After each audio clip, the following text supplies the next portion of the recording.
Hi guys, is the current toxicity in politics as bad or worse than during the Brexit debate? Well, former Tory MP Lord Vaizey claims that this has been going on for years. He was speaking to Times Radio following Rishi Sunak's impromptu speech in front of Number 10, where he called for unity and said, now is the time for leadership. He also wants voices to stand up to extremism. The Tory peer suggested that his party should take a long, hard look at itself as it's partaken in some of this toxicity. Have a listen. This kind of stuff has been going on for a long time. Why now? Why are we doing it now? I totally accept, obviously, I've got Jewish heritage, how frightening it is to be Jewish in this country at the moment.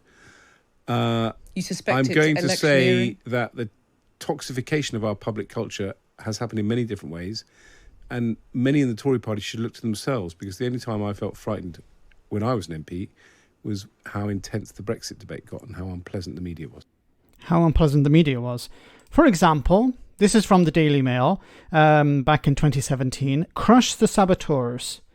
This is the type of rhetoric that convinced people that those on the other side of the Brexit debate were the enemy, that they were sabotaging democracy. And this is just one example. There are a number of other examples much worse than this. But it started long before this.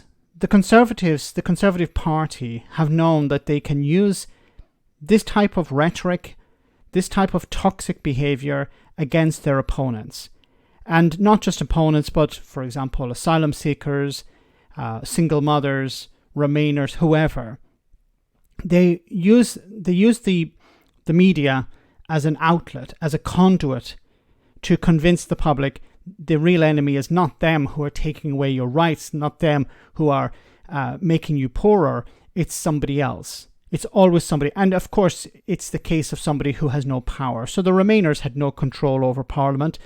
It was the Brexiteers who were in charge.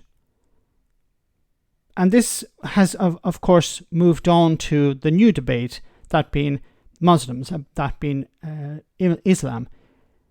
And unfortunately, they're going to continue with this. This has to be called out. And of course, within the Conservative Party, it has to be called out. But unfortunately, I think what's going to happen after the general election is you're going to have Suella Braverman, Kemi Badenoch or Liz Truss in charge. And they will see that, well, we can succeed if we double down on this rhetoric. So we might as well double down on this rhetoric.